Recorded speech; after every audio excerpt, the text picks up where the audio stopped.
Estamos hablando de cómo cultivar hábitos para la felicidad. Y esto es un tema tan actual. Yo estuve buscando en el internet y hay personas dedicadas a encontrar estos secretos. Pero ¿cuál es el secreto de la felicidad? Porque escuche, se ha determinado en los países, usted sabe que hay países de desarrollo y hay países en desarrollo. Se ha determinado que los países desarrollados, donde las necesidades básicas están cubiertas, se entendía antes que esa era la razón de la felicidad. O sea, cuando usted tenía lo básico cubierto, entonces esos países iban a ser los más felices. Se ha demostrado que no es así. Que entonces cuando se llenan esas necesidades básicas, entonces determinan que hay un vacío existencial. ¿Y qué pasa? ¿Y por qué no me siento? ¿Y por qué todavía como que me falta algo? Y es precisamente lo que nosotros estamos hablando aquí. Que es la verdadera felicidad. Que no es un evento, que no es un viaje, que son hábitos. Son cosas que ponemos en práctica día a día. Y ni siquiera es algo que estamos persiguiendo con ansiedad, sino que es algo que si hacemos estos hábitos y los ponemos en práctica y estamos pendientes de ellos, de buenas a primeras, usted mismo va a decir, pero no me falta nada, Dios está en mi corazón y me siento feliz. Y ese es el objetivo, que aprendamos sobre este tema de la verdadera felicidad. Lo estamos haciendo de manera expositoria. Expositoria quiere decir cuando tomamos un libro de la Biblia y vamos verso por verso, vamos a ver qué nos habla ese libro en particular. Y lo estamos haciendo con el libro de Filipenses. El libro de Filipenses es el libro de más gozo y de más alegría en toda la Biblia. Es el libro que menciona más veces la palabra, lo vamos a ver hoy, la palabra alegría, la palabra gozo, estén gozosos, ríanse, disfruten, todo eso. Es el libro de la alegría. Así que ese es el libro que debe ser principal en comunidad cristiana, que es una comunidad alegre y llena de amor. Así que este debe ser uno de nuestros libros principales. Sin embargo, como hemos visto en semanas anteriores, porque hoy es nuestra cuarta semana en este libro, no es una felicidad porque las cosas estaban bien. No es una felicidad porque las circunstancias estaban maravillosas, porque nos damos cuenta que Pablo estaba en prisión, estaba en unas condiciones completamente adversas, que debería ser lo contrario. Este debería ser el libro de los lamentos. Este debería ser el libro de la queja. Este debería ser el libro, ay, ¿para qué me dediqué a todo esto? ¿Qué me ha pasado? Debería ser por las circunstancias. Y sin embargo, es el libro que nos enseña sobre el gozo, sobre la verdadera alegría. Entonces, son varios hábitos, hábitos son cosas que vamos incorporando en nuestra vida diaria. Diga diaria. Sí, porque hay cristianos de domingo. Hay cristianos de 1 de 7 días. O sea, el domingo yo soy cristiano. Yo me visto muy bien, voy tranquilo. El domingo voy para la iglesia. Pero llega el lunes, mi hermano, mira. Y usted va a los trabajos y lo busca y le está ladrando a la gente. Y casi le muerde una oreja. Y yo, ¿qué es lo que pasa? Pero este no es el mismo que estaba llorando y levantando la mano en la iglesia. ¿Cómo es posible? Por eso yo no sorprendo a alguno de ustedes para no avergonzarlo. Usted sabe, por eso yo no me he aparecido en alguno de sus trabajos. Porque yo sé que hay todavía eso, ¿verdad? Y entonces, ¿qué es lo que sucede con ese tipo de cristiano? Es un cristiano que no ha aprendido que la vida es llena de hábitos y que los hábitos no es por difíciles que sean, es por la consistencia lo que los hace hábitos. Son hábitos que no son complicados, no es como subirse a un edificio por fuera, no, son cosas que podemos hacer y la diferencia es si la vamos a hacer siempre, si la vamos a hacer diariamente. Significa, si estas cosas las vamos a hacer hoy, domingo, pero también mañana. Y también, sobre todo ya el martes o el miércoles, cuando uno está en el medio de la semana, Dios mío, no sé qué voy a hacer. Ahí es que realmente debemos aprender a aplicar estos hábitos. Empezamos. Hemos hablado de que el primer hábito que desarrollamos es aprender a valorar las relaciones y a tener relaciones saludables.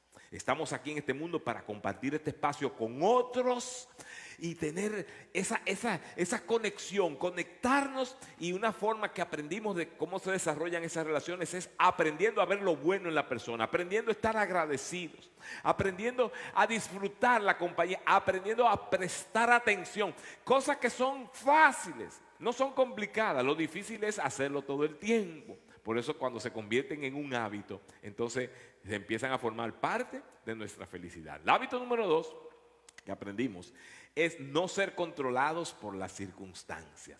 O sea, hay personas que están esperando ¿qué es lo próximo malo que me va a pasar? ¿Qué es lo difícil? Y estamos como en esa tensión, como que en cualquier momento, demasiado bien estamos, en cualquier momento va a pasar algo que me va a quitar mi felicidad. No podemos vivir así. Suceda o no suceda las circunstancias, el hábito de que no permitamos que nos controlen es un hábito tremendo, que no nos permita controlar. Hay una historia de una persona que vivía en un apartamento de esos de aquí que son con el piso de madera, y entonces la persona vivía en el primer piso y llegaba la persona que vivía en el segundo piso, trabajaba muy tarde y llegaba muy cansado en la madrugada, 1, 2 de la mañana. Y entonces esa persona llegaba y su hábito, porque son hábitos, cuando lo tenemos son difíciles de cambiar, pero esa persona, el hábito que tenía, cuando llegaba a la casa, hacía así y se quitaba el zapato y ¡pa! Lo tiraba el zapato. Uno, ¡pa! Entonces imagínense el de abajo, se asustaba. Entonces volvía y se quitaba el segundo zapato y ¡pa! Y 2 zapatos. Y el que vivía abajo decía: Dios mío, estaba viviendo como en esa tensión. Él se acostaba temprano, 9, 10 de la noche, pero sabía que 1, 2 venía el zapatazo. Entonces venía el zapatazo, un zapatazo, y tenía uno y después el otro, que quizás el de arriba no sabía cómo que estaba causando ese problema, porque aquí tú sabes que estos benditos pisos de madera es un lío. Ustedes lo que tienen, ¿verdad? Que tienen gente arriba, eso es terrible, y son muchachos que andan corriendo y uno no sabe. Bueno, el tipo tiraba su zapato y no sabía lo que estaba pasando. Un día, la persona que vivía abajo dijo: no, yo tengo que resolver este problema de esta situación.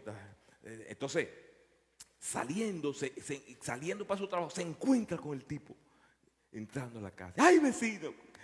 Y mire, y quería hablar con usted algo. Y no sabía cómo decirle. No, pero cuénteme, dígame, que no sé. Ay, vecino, usted no sabe. Mire, que yo me doy cuenta cuando usted llega de noche. ¿Y cómo que usted se da cuenta? Vecino, cuando usted tira ese zapato, mire, es una cosa, me espanta. Ay, no me diga, vecino. Ay, yo no sabía que eso lo hacía. Yo no sabía que eso me pasaba. Pero mire, ya yo no lo vuelvo a hacer.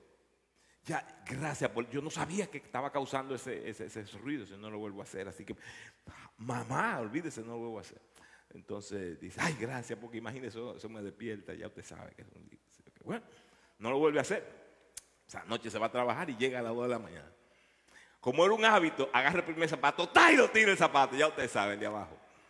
Pero cuando tira el zapato se recuerda: ay, si le prometí al vecino que no iba a tirar el segundo zapato, que no iba a tirar los zapatos. Entonces cuando tira el primero, que se quita el segundo así, mira, se quita así, y lo pone así, y lo pone en el suelo. Pero el de abajo se ha quedado esperando el segundo zapato porque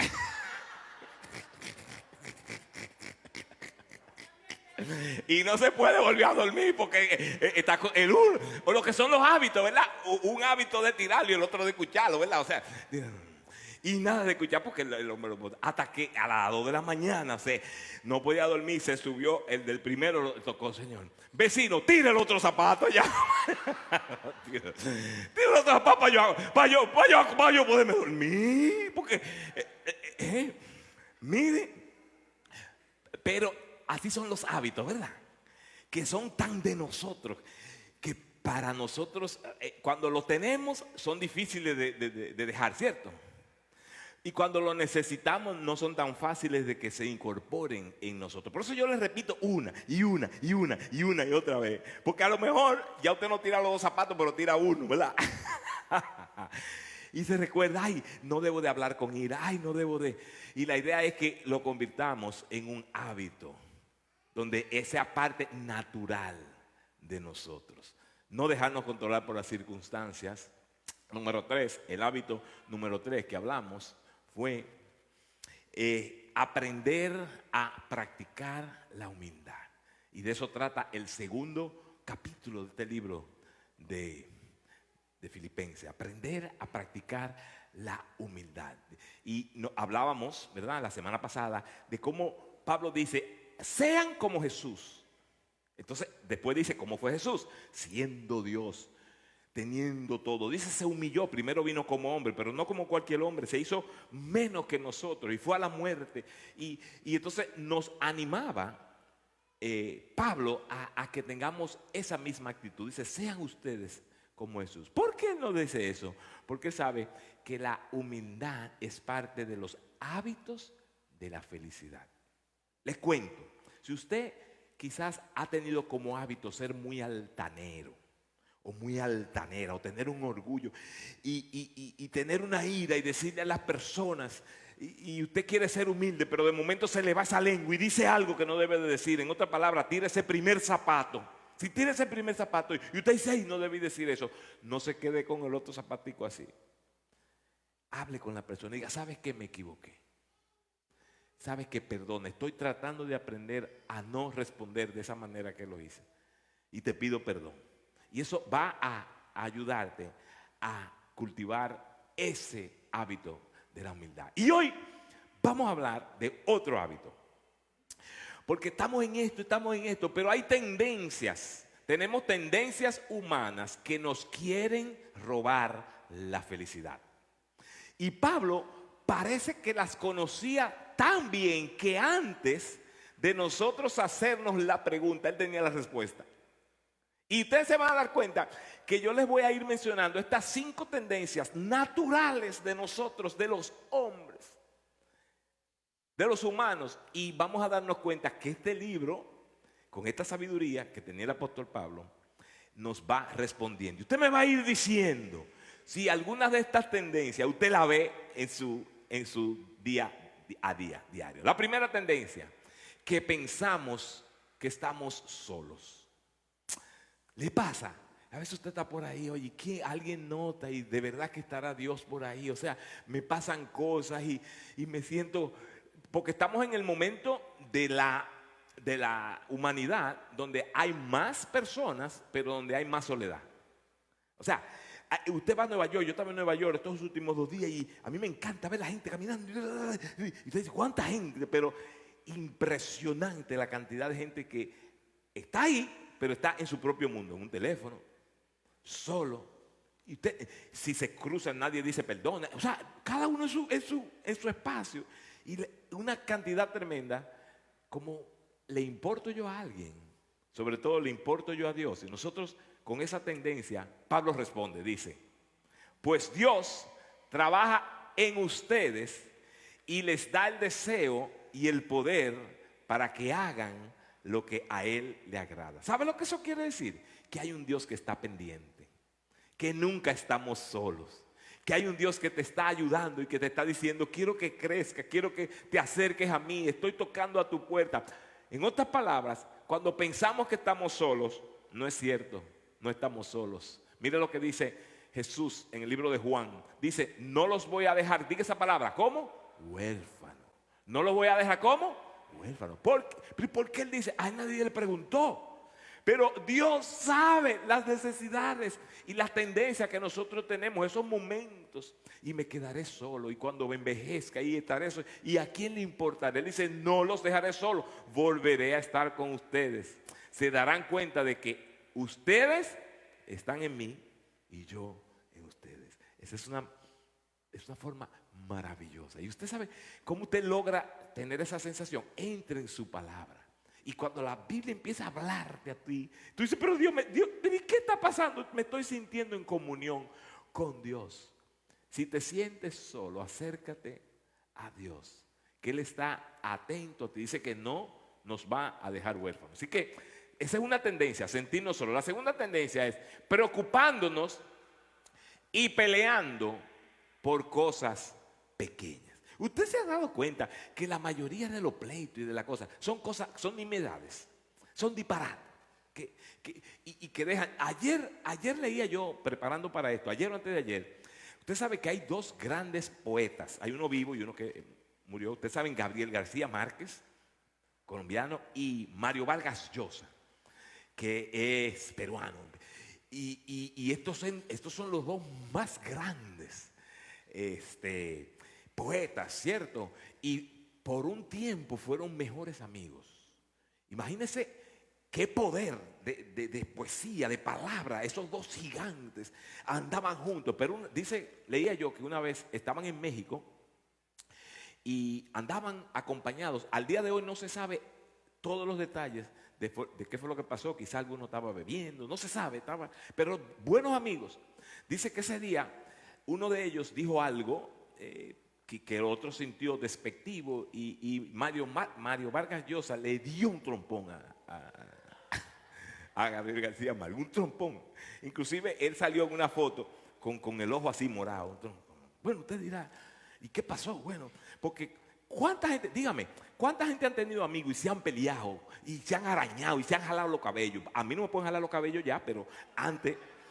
Ay, cuando uno era muy chico, ¿cuántos se han peleado con buenos amigos? ¿Cuántos se han peleado? Que usted ha tenido, diga la verdad, usted se ha peleado y se han dicho, pero después uno como que vuelve y se arregla, ¿sí o no? Como que después uno se baja y ya. Pues mire, estos dos jamás volvieron a ser amigos. Uno murió y cada vez que le preguntaban, ninguno de los dos sabían decir por qué era el pleito. Pero porque no sé qué pasa. Al día de hoy, el detalle de qué fue y que no. ¿Sabe qué eso me dice a mí? Que lo que fuera que pasó fue algo simple, fue algo que no fue una diferencia fuerte, sino que en ese momento, y no es lo que pasa a veces con nosotros, que es el momento, es la ira, y esas cosas pequeñas son las que nos quitan muchas veces la felicidad. Y Pablo, que sabía eso, dice, hagan todo como sin quejarse. ¿Y sin qué? Y sin discutir, para que nadie pueda criticar. ¿Es fácil de cumplir ese verso? ¿Es fácil? No. Pero podemos arrancar con discutir menos. ¿Qué le parece? ¿Verdad que podemos arrancar con discutir menos? O sea, y bajarle un poco la temperatura. Y hay cosas que cuando usted la ve detrás, si usted se da cuenta y piensa en relaciones rotas que hay en su vida y va atrás, en muchos casos se va a dar cuenta que fueron tonterías, que fue cosa que no valía la pena. Dice que quejarse, discutir, no vale la pena, ¿verdad? Cosas que pasan a veces en la niñez. Y mejor, mire, haga todo sin quejarse, sin discutir, porque a veces estamos preocupados y peleando por cosas pequeñas. Es una tendencia que nosotros tenemos. Óigame, le voy a dar un ejemplo. Yo he tenido gente cerca de mí que se pone guapa conmigo, digo, porque yo le pasé por el lado y no la miré. Dígame si eso es pequeño o no es pequeño. Eso no es, dígame. Un cegato como yo que no me veo ni adelante yo, y se lo digo.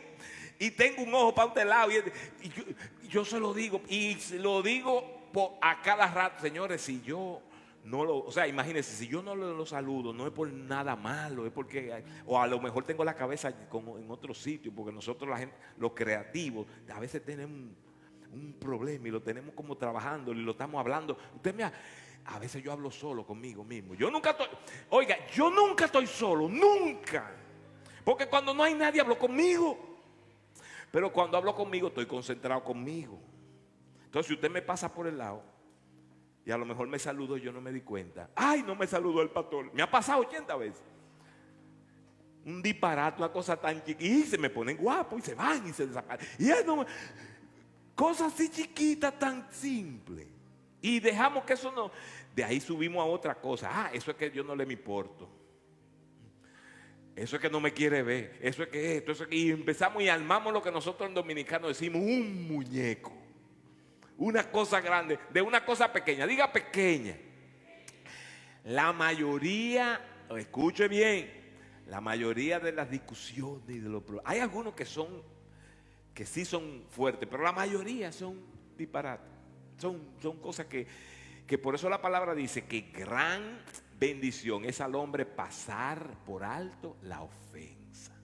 O sea, hay cosas que hay que hacerse el loco, nosotros decimos, como que usted no la oyó. Como que usted no lo oyó, como que no ha pasado nada. Le ha pasado que usted a veces está hablando con una persona y todo muy bien. Ay, fulano, esto, aquello, lo otro, muy bien, qué sé yo, qué. Y entonces usted dice que cuelga, pero no se cuelga el teléfono. Entonces usted oye lo que la otra persona realmente piensa de usted. Le ha pasado, le ha pasado. Acabo de hablar con ese bandido viejo.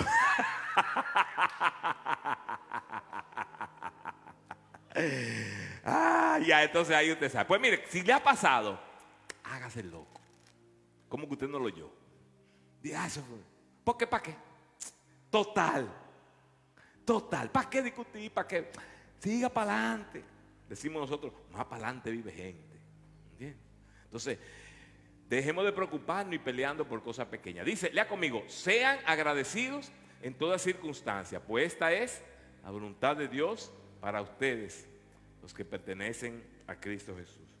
Que aprendamos a ser agradecidos. Número 3, algo que nos sucede y que no lo hablamos y que no lo decimos por la naturaleza es sentirnos culpables o avergonzados. Eso es común en nosotros, porque eso entró en la caída. El enemigo trajo 3 emociones, que es el miedo, la culpa y la vergüenza. Y les cuento, oiga, la más difícil de tratar de las 3 es la vergüenza. Porque la vergüenza implica precisamente esconder lo que tenemos, lo que sentimos. O sea, la vergüenza habla de, nadie anda tratando de explicar, tengo vergüenza, no, sino que la siente y la guarda por dentro y se queda dentro. Y eso empieza a comerte por dentro. ¿Y qué dice Pablo? Dice, lleven una vida limpia e inocente como corresponde a hijos de Dios y brillen como luces radiantes en un mundo lleno de gente perversa y corrupta. ¿Sabe lo que quiere decir eso? Que en la medida de lo posible vivamos vidas transparentes. Que no pretendamos, porque las víctimas más grandes de la vergüenza son aquellos que quieren pretender lo que no son. Y cuando son expuestos, eso da ¿qué? Vergüenza. Pero si usted es lo que usted es, ¿de qué se va a avergonzar? O sea, ¿qué puede suceder? O sea, lo mejor que nosotros podemos hacer es vivir vidas reales, vidas transparentes, no pretender lo que no somos, a donde no hemos llegado. Porque la vergüenza tiene que ver con personas a nuestro alrededor descubrir cosas de nosotros. Pero si usted no tiene nada que ocultar, mientras menos tiene usted que ocultar, menos vergüenza. ¿Y cuál es el antídoto? Somos amados como sea. Dios nos ama igual. Así que mientras más transparente eres, más Dios va a abrazarte. Porque eso es un tema de valentía. Si usted tiende a sentirse avergonzado, es posible que usted esté viviendo en lo que los psicólogos llaman el falso yo. Que hay un falso que usted se cree, que hasta usted se lo llega a creer la mentira de usted. Eso es duro. Por las carencias que usted puede haber tenido, usted quiere pretender tener lo que no tiene. Y esa mentira hasta usted mismo se la cree. Y cuando hay alguna posibilidad de que usted se descubra lo que no es, eso avergüenza, ¿cierto? Pero la vergüenza muchas veces viene de ese falso yo. Miren, estos días, y seguramente ustedes lo han leído en la prensa, hay un político que fue elegido en Nueva York para el Congreso. Bueno, es público, le voy a decir el nombre, se llama George Castro. Le dijeron, bueno, y él puso un resumen. Que él había ido a la universidad tal, que él tenía tal título, que había estado trabajando en tal cosa, esto, y que él era toda esa cosa. Bueno, pues, una historia larga, corta, le han descubierto que todo lo que había puesto era mentira. Era un embuste. Cuando fue a la universidad, ni había pasado por la universidad. Porque hay gente, oiga bien, hay gente que pone, me gradué de tal cosa, pero por lo menos son un poco, y han ido a la universidad, ¿entiendes? Fueron 2 o 3 semestres y hicieron algo y tomaron una foto, por lo menos, ¿verdad? Pero este tipo ni había pasado por la universidad, dije que tenía un título. Y cuando le descubrieron esa mentira, entonces fueron a los trabajos que él dijo que tenía y ninguno lo conocía. ¿Y quién es el tipo? oiga, y ha fabricado una vida de mentira. Y cuando lo han expuesto en televisión nacional, ¿qué emoción usted cree que él va a sentir? Una vergüenza terrible. Ahora, usted sabía, oiga bien, que nada de lo que, escuche lo que le voy a decir ahora, porque esto tiene gran relevancia en la vida de cada uno de nosotros. Nada de lo que él puso en el resumen, nada de lo que él pretendió ser, era necesario para él ser elegido. Él no tenía que ser. Él no tenía que decir que él era, ni mucho. Yo soy yo y yo estoy, tengo deseo de ayudar a esta comunidad y hubiese sido igual elegido y no hubiese tenido nada que ocultar. Pero como él le interesaba pretender lo que no era. Entonces, oiga bien, le estoy dando un ejemplo quizá un poco dramático, pero muchos de nosotros podemos estar viviendo una mentira. Y podemos estar, esa vergüenza que vamos a recibir un día, la podemos estar provocando nosotros mismos. Ahórrese del mal. Usted no necesita nada de eso. Usted es una criatura de Dios, usted es la imagen de Dios y así como usted es, usted es valioso, usted es valiosa. Dios le ama y aquí igual. No pretenda lo que usted no es. Así que una de las formas en que podemos eliminar esta tendencia es, si usted no tiene nada que ocultar, ¿de qué se va a avergonzar?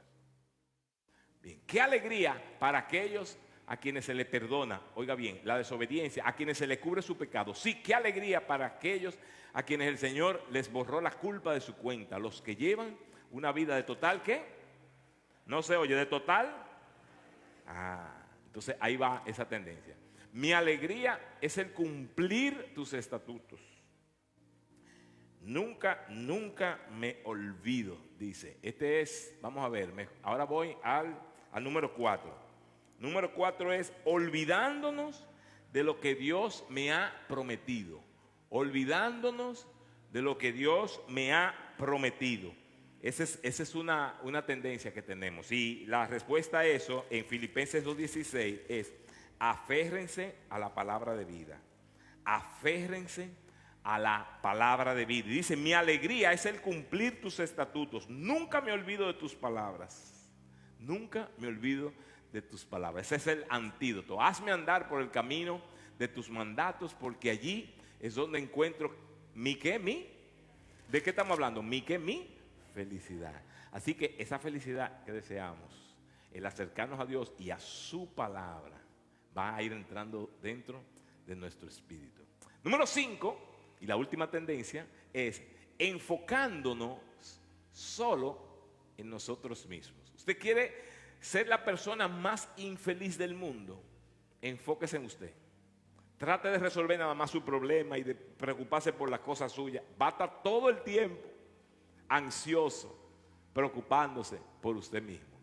Y Pablo nos tiene en este verso la respuesta. Dice: y aunque mi vida fuera derramada sobre el sacrificio y servicio que proceden de su fe, me alegro. Oiga, ¿de dónde viene su alegría?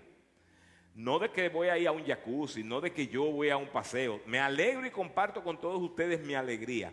Así también ustedes alégrense y compartan su alegría conmigo. La verdadera alegría, la verdadera felicidad viene de cuando aprendemos a compartir con otros eso que tenemos, esa alegría, que no estamos enfocados en nosotros mismos. Entonces, ¿cómo vamos a cambiar el enfoque en mí mismo? Y con esto vamos a terminar, porque él nos da 2 ejemplos de 2 personas que él dice: ojalá ustedes sean como estas 2 personas. Y entonces, al final de este capítulo, él da 2 ejemplos que pone en prueba estos principios que estamos hablando, con 2 personas específicas. Oiga lo que dice: espero en el Señor enviarles pronto a Timoteo. Estamos hablando de una persona. Recuerden que hemos hablado de Timoteo, ese era su hijo especial. Esta persona, junto con otra que vamos a presentar un poquito más tarde, le fueron a visitar a la cárcel a él. O sea, no estaban satisfechos con estar libres en otros sitios, sino que fueron a ver a su mentor a la cárcel a compartir este momento de dificultad con él. Está con Timoteo, dice: para que también yo cobre ánimo al recibir noticias de ustedes. Pablo está sujetando su felicidad no a noticias de él, de si lo van a soltar de la cárcel, de si le va a ir mejor, sino de cómo le está yendo a otros. Su felicidad estaba atada a él oír buenas noticias sobre los demás. Dice, no cuento con nadie como Timoteo. Y aquí viene la parte. Quien se preocupa genuinamente por el bienestar de ustedes. Qué grande Timoteo. Estaba ahí por el bien de Pablo, pero también por el bien de los hermanos en Filipenses. Dice, ustedes saben cómo Timoteo ha dado muestra de lo que es. Aquí hay tanto que podemos desempacar, porque él no dijo, Timoteo ha dado muestra de lo que él hace. Que a veces hay que ponemos el énfasis. No, el énfasis debe estar primero en lo que él es, lo que sale de dentro. Dice, como un hijo con su padre, él ha servido a mi lado en la predicación de la buena noticia del evangelio. Así que espero enviárselo tan pronto como se aclaren mis asuntos. ¡Wow! ¡Qué ejemplo! Entonces, desafío número 1, sea un Timoteo. Sea usted un Timoteo. Sea usted una persona que se alegre cuando los demás se alegran. Que usted lleve felicidad a los demás. No las que usted reciba, sino las que usted está dando. Y los demás van a verlo a usted como una razón de felicidad y de gozo. Ese es Timoteo. Eventualmente, los que saben, Timoteo se convirtió, cuando Pablo desaparece, Timoteo se convierte en la cabeza de todo el movimiento. Con razón. Porque aprendió todos estos principios del maestro. Y ahora vamos a terminar con este otro ejemplo que pocas veces hablamos de él y quizás no hablamos tanto de él por el nombre. Él se llama Epafrodito. No conozco ningún hijo de ustedes que le hayan puesto así ese nombre. Así que obviamente no es un nombre muy... Sí, ni se lo pongan, sí, exacto. Pero sí nos dejó gran ejemplo. Dice, ahora creo que es necesario enviarles de vuelta a Epafrodito, mi hermano, colaborador y compañero de lucha, a quien ustedes han enviado para atenderme en mis necesidades. Epafrodito es de Filipo. Epafrodito lo envían a Pablo de allá y se queda con Pablo un tiempo. Ahora Pablo lo quiere enviar de vuelta allá.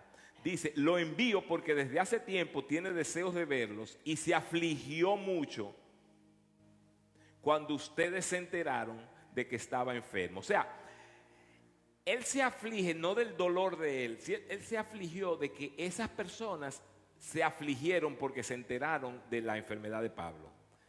Quiere decir que su felicidad no estaba atada a su persona, sino a los demás. Dice, es cierto que estuvo enfermo, él se enfermó e incluso a punto de morir, pero Dios tuvo misericordia de él, como también la tuvo de mí, para que yo no tuviera una tristeza tras otra. Esto es importante que ustedes sepan, que el hecho de que Pablo era un hombre feliz no quiere decir que no llegaban momentos de tristeza. La felicidad es sobre todas esas circunstancias, hemos hablado, ese estado, ese hábito de ver a Dios. Dice, así que lo envío urgentemente para que al verlo de nuevo, ustedes se alegren y yo esté menos preocupado. Recíbanlo en el Señor con toda alegría y honren a los que son como Él. Honren a los que son como Él, porque estuvo a punto de morir por la obra de Cristo, arriesgando la vida para suplir el servicio que ustedes no podían prestarme. Wow. ¿Qué ejemplo nos dio Pablo con Timoteo, con Epafrodito? Y el último principio con lo que nos quedamos hoy, el ultimito es este, que la felicidad se aprende y se practica. En otras palabras, la felicidad no es algo que yo voy a estar, a ver si me llega. Déjame ver si me siento feliz. O déjame ver si me toca a mí ser feliz. No, la felicidad usted con estos principios la puede aprender, puede hacer la parte de su vida y la puede practicar. Que Dios nos haga a nosotros siempre personas de felicidad, no porque la estemos persiguiendo, sino porque estemos deseando que estos hábitos sean parte de nuestra vida.